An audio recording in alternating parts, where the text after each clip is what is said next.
Sahabat You, nantikan kami di episode kedua setelah menikmati mie ayam Bella. Nanti percakapannya pasti lebih seru. Bye-bye. Halo Sobat You, bertemu kembali ya dengan Bella ya. Kita ada di BM Coffee ya, di daerah Pondok Kelapa ya.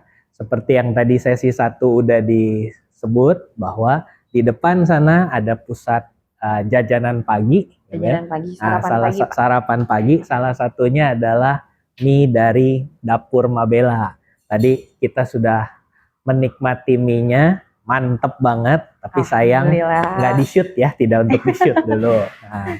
Nah, kita mau lanjut ngobrol nih Bel. Boleh Pak. Ya.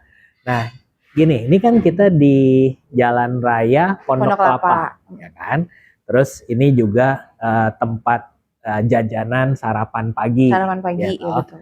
Nah, kamu buka di sini itu kenapa Bel? Padahal kan kalau lihat Jakarta Timur nggak jauh dari sini juga banyak pusat-pusat atau tempat-tempat strategis yang bisa untuk buka gitu. Tapi kenapa pilih di jalan sini atau khususnya di tempat sini Bel?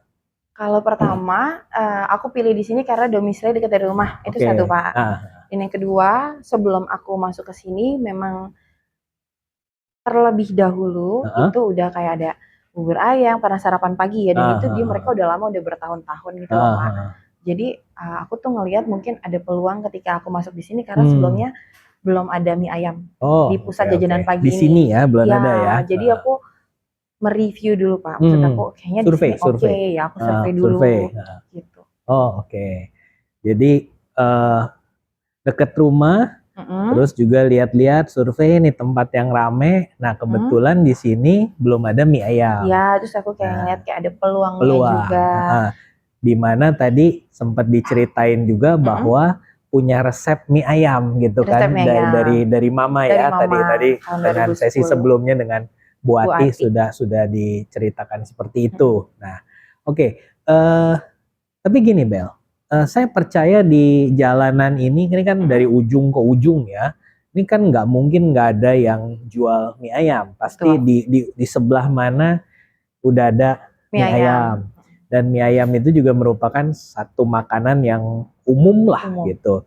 Sedangkan kalau kita mau buka usaha kan biasanya adalah kita cari sesuatu yang orang kalau bisa belum ada yang jual gitu ya. Iya betul Pak. Nah, ini gimana tuh Bel? Kok istilahnya terbesit ya, tanda kutip maksa gitu mie ayam yang meskipun udah punya pengalaman atau resep itu, tapi kan ya gimana Bel? Mungkin bisa cerita gimana caranya bersaing atau kenapa nggak takut dengan persaingan mie ayam di kanan kiri. Iya. Basically yang pertama aku ngelihat tempatnya, karena aku kan sering banget makan sarapan di sini nih Pak, bubur ya kan, dan lontong itu tuh udah lama banget, dan aku ngerasa di sekitar sini di sarapan pagi ini jarang ada yang buka mie ayam di pagi hari. Dan aku mungkin kalau misalkan dibilang mencari peluang, aku mencari peluang karena kan basically mereka itu kan pasti udah ada langganannya masing-masing. Iya. Betul dong Pak. Dan aku berpikir dari aku masuk di sini pasti kan langganan ini kalau makan lontong terus satu bubur ayam terus kan mungkin bosan mau coba. Jadi aku tuh kayak berpikir aku bakal narik pelanggan dari situ Pak, menghadirkan pelanggan barunya dari langganan bubur ini, lontong ini yang sudah lebih dulu ada gitu kan di sini. Dan yang kedua, aku tuh cinta banget sama mie ayam Pak. Jadi walaupun aku jual mie ayam, aku tuh suka, maksudnya kayak nyoba mie ayam di sini tuh aku suka gitu. Sebelum aku ada di sini, aku tuh udah ngerasain dulu mie ayam yang sebelah sana gitu. Dan aku tuh kayak dari 3 itu aku kayak mengkritik, maksudnya mayoritas tuh umumnya dia tuh mie ayam gerobakan yang teksturnya lebih mengarah mencondong ke mie ayam kampung. Mie ayam kampung kan kalau misalkan gerobak itu kan identik dengan mie ayam kampung Pak. Cuman yang punya aku ini gerobaknya aja mie ayam kampung tapi rasanya mepet-mepet bangka. Bisa dibilang seperti itu, dan harganya pun juga terjangkau. Gitu sih Pak. aku yakin aja gitu loh. Oke. Pokoknya harus yakin, dicoba dulu, namanya bisnis ya Pak. Iya, jadi mie ayam gerobakan dengan harga gerobak, tapi cita rasanya bukan gerobakan bukan gitu ya. gerobakan, bukan kayak mie ayam kampung. Iya. Oke, itu menarik sekali ya. Jadi Sobat You, ini dari apa yang diceritakan Bella, bahwa tadi sebelum melakukan sesuatu itu survei. Survei ya itu toh? harus. Kan Bapak yang ngajarin. Survei pasar.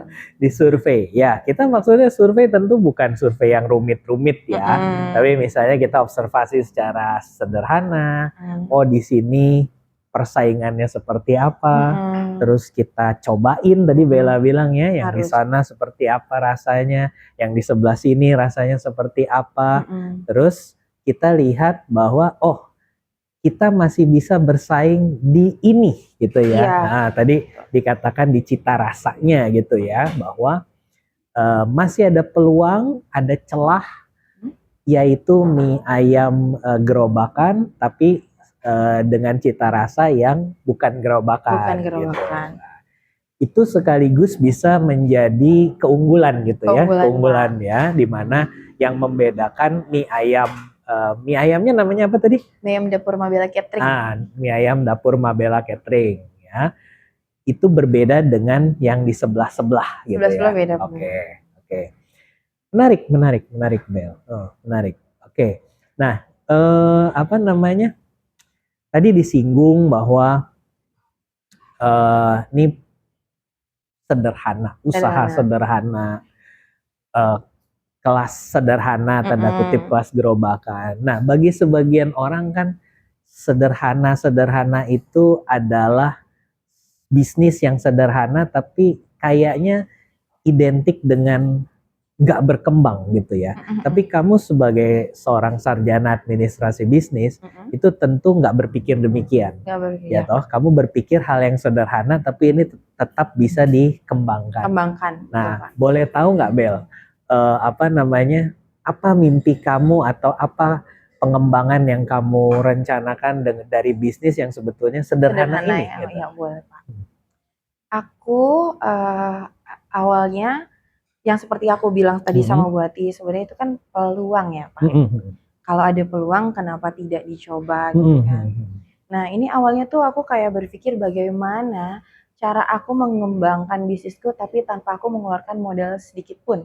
Dan akhirnya alhamdulillah karena aku aktif sosial media dan alhamdulillah maksudnya teman-temanku juga mungkin percaya gitu kan, mempercayakan itu sama aku iseng aja Pak, awalnya aku iseng, ada nggak yang mau franchise gitu loh, maksudnya mie ayam aku dengan modal 7.500.000 sudah dapat gerobaknya, udah dapat modal awal, udah sewa tempat gitu, nanti akan ada pembagian hasil 60-40 dan alhamdulillah itu ada 15 orang Pak yang daftar, cuman aku 15 orang yang daftar dan aku saring kan Pak, aku nyaring gitu, jadi disaring. Gelombang pertama ini insya Allah kalau misalnya sudah matang, berjalan lancar, karena ini kan baru mau running Pak, itu ada 6 yang aku pilih. Dari 15 itu disaring jadi 6 ya? Jadi 6 gitu, nanti ketika misalkan insya Allah udah settle, udah berjalan dengan lancar, dan aku dari segi SDM-nya training aku juga udah bagus, nanti karena ke-6 ini tuh akan aku langsung maintenance, aku yang maintenance, kayak ayamnya apa segala macam semua juga aku yang nyiapin gitu loh Pak. Kalau misalnya udah berjalan lancar ya insya Allah mungkin ada gelombang keduanya. Oke.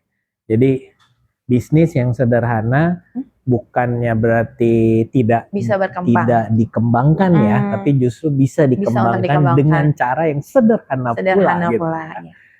Ya nanti bagi Sobat You yang tertarik untuk mungkin mau franchise Bella, nanti bisa ada nomor atau kontak Bella ya, nanti sini. Entah di akhir atau di sini gitu ya, nanti kita akan berikan. Nah ini menarik sekali Bel, jadi tadi sempat disinggung mengenai sosial media. Sosial media Pak. Jadi ini selain bisnis sederhana ini, jadi kamu juga aktif ini di sosmednya ya. Dalam hal promosinya atau tadi menawarkan franchise-nya Bel? Gitu. Aku lebih ke sebenarnya tuh aku nggak spesifik banget untuk harus update, gitu enggak Pak. Oke. Jadi kayak mengalir aja gitu loh Pak. Oh, oke. Jadi kayak ketika aku ada pesan aku update gitu loh Pak. Ketika aku sedang berjuang aku update. Jadi kayak teman-teman itu secara tidak langsung dia trust sama aku. Oh, oke, gitu oke, Pak. oke. Basicnya jadi kayak apalagi aku menggeluti bisnis catering ini kan kurang lebih kan terbilang baru ya Pak. Cuman kan teman aku tuh tahu perjalanannya sebelum aku sampai di sini kan. Aku kan juga ada catering dan ini kan udah berjalan 3 tahun gitu kan Pak. Nah dari apa ya, aku sih berterima kasih juga maksud aku karena aku tuh tumbuh di lingkungan teman-teman yang rata-rata itu kan mereka pekerja kantoran dan mereka tahu memang aku suka masak, hobi masak. Jadi apapun yang aku jual, apapun itu teman-teman tuh support aku gitu loh Pak. Jadi kayak yang orang-orang franchise ini sebenarnya nggak jauh-jauh itu teman aku semua, dari teman sendiri gitu loh Pak. Lebih ke itu mungkin ya. Jadi masih circle kamu tapi udah dapat 15 tuh ya. Sudah dapat 15, meskipun yang lolos kira-kira kurang dari 50%-nya gitu ya. Tapi paling enggak udah bisa jadi 7 titik plus yang di sini gitu kan. Iya betul Pak, udah 7 titik. 7 titik. Oke. Ya, jadi menarik ya. Jadi sosmed itu bukan hanya sekedar promosi ya, tapi semacam kayak apa ya, storytelling ya, the story of your life. Oh ini Bella lagi bikin mie-nya, lagi jual mie-nya. Iya, gitu dan ya. aku pun sendiri juga nggak malu Pak. Ketika aku di sini kayak hari keluar Sabtu Minggu, aku yang buat langsung aku nggak malu. Aku terjun langsung dan memang harus seperti itu kalau bisnis. Iya. Saya sering lihat kamu punya ini. Oh Bella lagi jualan. Dia lagi jualan. Iya, jadi storytelling di dalam media sosial itu kita lihat punya dampak juga tuh ya. Bagaimana orang justru seneng atau melihat bahwa oh ini ada nih ya kan. Oh ini Bella bisnisnya ini dan dia justru mau mencoba gitu ya. Betul Pak. Ya. Ini luar biasa ya nih Sobat Yu ya.